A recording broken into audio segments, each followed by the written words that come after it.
Good evening, you're watching Just the News. I'm Amita Balachandra. Straight up to a top story. Fresh incidents of stone pelting were reported in Himatnagar of Sabarkantha district in Gujarat late last night. Police lobbed tear gas shells to disperse the mob. 10 people have so far been detained. Now, this comes a day after clashes between communities occurred in the Chaparia area of Himatnagar, where a Ram Navami procession was going through. Over 15 people, including 4 policemen, were injured in the incident, and a few vehicles and shops were also set ablaze. Now, a case has also been registered against 600 people for their role in Sunday's violence. 9 people, including some religious leaders, have been arrested in connection with the violence in Khambat.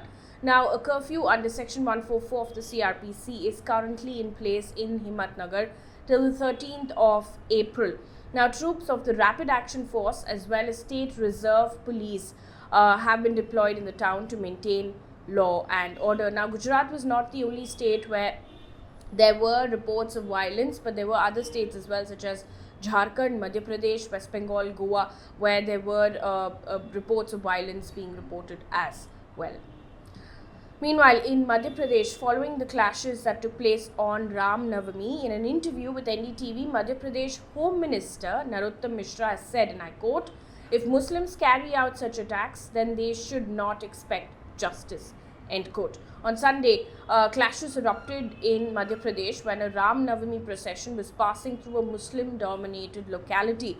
Now, he also defended the move by Madhya Pradesh Chief Minister to demolish the homes of those who allegedly threw stones at the procession. Now, Chief Minister Shivraj Singh Chauhan had ordered the demolition of illegal buildings of those involved in the stone throwing. Bulldozers were used to raze about 45 houses and shops. The opposition has severely criticized this move. Meanwhile, in Karnataka, the Karnataka police have arrested 4 Sri Ram Sene activists in connection with the alleged vandalism of pushcart shops run by Muslim vendors in Dharwad district. Now, Superintendent of Police has said that 8 people have been named in the FIR. Search for the others is going on. To give you a context, on Saturday, Sri Ram Sene members wearing saffron shawls vandalized at least 4 pushcarts belonging to Muslims near the Sri Nugikere Hanumantappa temple. They threw hundreds of watermelons and coconuts on the road. Also in the news, an update on the JNU attack. Now, Ministry of Education has sought a report from JNU regarding a clash between student groups on Ram Navami, and this is according to the Indian Express, which has said that the clashes were reportedly due to non-veg food in the mess and holding a havan. To give you a bit of a context, at least 16 people were injured after violence broke out in JNU campus on Sunday evening. The JNUSU has alleged that the ABVP members stopped students from eating non-vegetarian food and in the hostel mess and created a violent atmosphere. However, the ABVP has denied this charge and in fact has claimed that JNUSU obstructed a puja program organized at the hostel on Ram Navami. Now, both sides have accused each other, but in a statement on Monday, the registrar of JNU has said that the scuffle had begun with some students objecting to the holding of havan. An FIR has so far been registered. Meanwhile, extremely tragic news coming in from Jharkhand where a cable car accident took place and 3 people have died. The rescue operations has finally come to an end today after nearly 40 hours when all of the remaining passengers were evacuated from the trolleys by IAF helicopters. Now, the death toll in the accident reached 3, where 2 people fell while they were being rescued. A third person who was injured in the accident on Sunday evening earlier died as well. 12 people are currently hospitalized. More than 40 people were stuck on the ropeway following a collision between cable cars on a ropeway at the Trikut Hills in Deoghar on Sunday. Jharkhand Chief Minister has now ordered a high-level probe into this incident. In fact, the Jharkhand High Court has also taken suo motu cognizance of this matter. The court is going to hear the matter on the 26th of April. News coming in from Karnataka, where a contractor involved in government projects, one Santosh Patil, who recently accused Karnataka Rural Development and Panchayat Raj Minister K S Eshwarappa's associates of demanding commissions was found dead in a hotel in Udupi this morning. Now, according to NDTV, he reportedly sent messages to the media and his friends early this morning saying that he was going to end his life and alleged that Mr. Eshwarappa was responsible for his death. Now, Mr. Patil wrote a letter even to Union Minister Giriraj Singh accusing Eshwarappa's associates of demanding a 40% commission in the 4 crore rupee work he had carried out in the Rural Development and Panchayat Raj Department. Now, Eshwarappa, however, has refuted the allegations. In fact, according to Hindustan Times, he has said, and I quote, "There is no question of resigning. We have to wait for the verdict of the court in the case I had filed against Santosh Patil. I make it very clear that I am not at fault anywhere." End quote. Also in the news, amid new variants, especially the XE variant that's being reported, Karnataka Health Minister has announced that the government is mulling imposing new rules for foreign travellers entering the state. Now, these rules will apply to those coming in from 8 countries, including China, Hong Kong, South Korea, UK and Germany, where the number of cases caused by the XE variant is increasing. Dr. Sudhakar has said that the Technical Advisory Committee had suggested thermal screening, strict surveillance and mandatory quarantine for 7 to 10 days for passengers arriving from these 8 countries. Meanwhile, in politics, first starting off with the MLC elections in UP, the BJP has won 33 out of 36 seats in the Uttar Pradesh Legislative Council elections. The ruling party had already won 9 seats unopposed. BJP candidate Sudama Patel lost the Varanasi seat to independent candidate Annapurna Singh. Now, Samajwadi Party led by Akhilesh Yadav has, however, lost all seats. Moving on to business news right now, government data has said that India's retail inflation, which is measured by the Consumer Price Index, has risen to 6.95% in the month of March. Now, last month it was at 6.07%.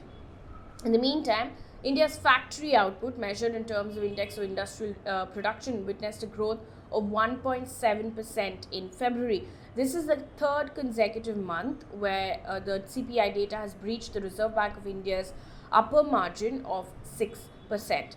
Now, the rise in inflation can be attributed to rise in fuel prices. Also in Delhi, Uber has announced a 12% hike in its fares in the Delhi-NCR region owing to the surge in fuel prices. Now, the hike comes 10 days after Uber increased cab fares by 15% in Mumbai, citing the same reasons. In its official statement, Uber has said that the move was to help cushion drivers from the impact of spike in fuel prices. Moving on to environment news right now, according to a study published last week in the journal Science Advances, exposure to air pollution has been linked to 1 lakh excess premature deaths in the Indian cities of Mumbai, Bangalore, Kolkata, Hyderabad, Chennai, Surat, Pune and Ahmedabad between 2005 and 2018. It also shows rapid degradation in air quality and increases in urban exposure to air pollutants which are hazardous to health. Meanwhile, in science news, India has successfully flight tested Helina, an anti-tank guided missile in Pokhran. Now, it successfully hit the target. The flight test was conducted by teams from the DRDO, the Army and the Air Force. On to international news right now. According to law enforcement, 5 people have been shot this morning at a subway station in Brooklyn, New York. This is as of 9 p.m. IST. And it's a report according to Associated Press. Associated Press says more information is awaited, but 13 people have been injured. Meanwhile, in Sri Lanka, the country has announced that the country will temporarily suspend foreign debt payments to avoid a hard default. It defaulted on its $51 billion external debt. Sri Lanka's finance ministry said in a statement that creditors, including foreign governments, were free to capitalize any interest payments due to them from Tuesday or opt for payback in Sri Lankan rupees. Now, the statement also says that this was an emergency measure that the government was taking only as a last resort. Now, Sri Lanka has limited foreign reserves and it is essential as the country imports essential items like fuel.